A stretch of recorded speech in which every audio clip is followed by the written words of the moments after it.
خون اور ایمان، مسلمان اسپین کی صفائی، میتھیو کار کی ایک بہترین کتاب ہے۔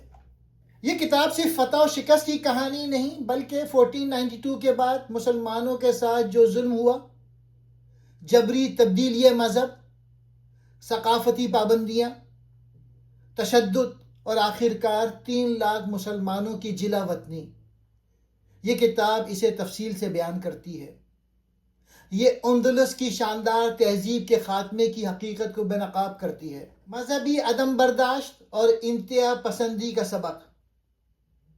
کتاب بتاتی ہے کہ کس طرح ایک وقت میں پرامن طور پہ رہنے والے مسلمان، عیسائی اور یہودی ایک دوسرے کے ساتھ مل جل کر رہتے تھے، مگر عیسائی بادشاہت اور انکوزیشن نے ایک مذہب، ایک قوم کی پالیسی اپنا کر سب کچھ تباہ کر دیا۔ یہ آج کے دور میں مذہبی انتہا پسندی اور اسلامی فوبیا کو سمجھنے کے لیے بہت اہم ہے۔ مسلمانوں کی سب سے بڑی نسلی و مذہبی صفائی۔ 1609 سے 1614 میں تقریباً 3 لاکھ مسلمانوں کو ان کے گھروں سے نکال کر جلا وطن کر دیا گیا۔ یہ یورپ کی تاریخ کی ایک بڑی ایتھنک کلینزنگ تھی۔ کتاب اس انسانی المیے کو ذاتی کہانیوں، دستاویزات اور عینی شاہدوں کے ذریعے بیان کرتی ہے جو دل کو ہلا دیتی ہے۔ آج کے دور سے براہ راست تعلق۔ مصنف واضح کرتے ہیں کہ یہ صرف 400 سال پرانی کہانی نہیں ہے۔ یہ اقلیتوں کے ساتھ سلوک، قومی شناخت، جبری ہم آہنگی یعنی اسیمیلیشن اور بے دخلی جیسے مسائل آج بھی فلسطین، میانمار اور یورپ میں نظر آتے ہیں۔ کتاب آج کے سیاسی منظرنامے کو سمجھنے میں مدد دیتی ہے۔ یہ کتاب نہ صرف ماضی کو زندہ کرتی ہے بلکہ ہمیں آج کے دور میں عدم برداشت کے خطرات سے خبردار بھی کرتی ہے۔ یہ ایک یاد دہانی ہے کہ جب ریاست اور مذہب ایک ہو جائیں تو نتائج کتنے خطرناک ہو سکتے ہیں۔ 1492 میں غرناطہ کے آخری مسلمان حکمران ابو عبداللہ کی شکست کے ساتھ مسلمانوں کی 800 سالہ موجودگی اسپین میں ختم ہو گئی۔ عیسائی بادشاہ فرڈینینڈ اور ایسابیلا نے پہلے یہودیوں کو نکالا، پھر مسلمانوں کو نشانہ بنایا۔ بہت سے مسلمانوں نے جبری طور پہ عیسائیت قبول کر لی اور انہیں مورسکوس کہا جانے لگا، مگر عیسائی کلیسا اور بادشاہت ان پر ہمیشہ شک کرتے رہے کہ وہ خفیہ طور پر اسلام پر عمل پیرا ہیں۔ ان پر پابندیاں لگائی گئیں، عربی بولنا، اسلامی لباس پہننا اور اپنی روایات پر عمل کرنا منع تھا۔ کتاب میں بتایا گیا کہ کس طرح 1 صدی سے زائد عرصے تک مورسکس پر دباؤ، تشدد، بغاوتیں اور کئی بڑی بغاوتیں ہوئیں۔ آخرکار 1609 میں بادشاہ فلپ نے فیصلہ کیا کہ تمام مورسکس یعنی مسلمانوں کو ملک سے نکال دیا جائے۔ 1609 سے 1614 تک تقریباً 3 لاکھ مسلمانوں کو ان کے گھروں، زمینوں اور جائیدادوں سے بے دخل کر کے جلا وطن کر دیا گیا۔ یہ اس وقت یورپ کی سب سے بڑی نسلی اور مذہبی صفائی تھی۔ اس کتاب کی کچھ خاص باتیں۔ مسلمان اسپین کی شاندار تہذیب کا پس منظر۔ 1492 کے بعد مسلمانوں کی مذہب کی جبری تبدیلی اور معاہدوں کی خلاف ورزی مسلمانوں کے خلاف، سیاسی، مذہبی اور اقتصادی وجوہات جو نکاسی کا باعث بنی، انسانی المیہ، مسلمان خاندانوں کی جدائی، جہازوں میں ہلاکتیں اور نئے علاقوں میں مشکلات۔ کتاب کا آغاز 1492 میں سقوط غرناطہ سے ہوتا ہے، جب آخری مسلمان حکمران نے سقوط کے معاہدے پر دستخط کیے تو عیسائی حکمرانوں نے وعدہ کیا تھا کہ مسلمانوں کو ان کے دین، زبان، لباس اور جائیداد کی مکمل آزادی رہے گی، لیکن یہ وعدہ محض چند سال ہی چل سکا۔ عیسائی کلیسا کے کٹر رہنما نے اصرار کیا کہ پورے اسپین میں صرف ایک ہی مذہب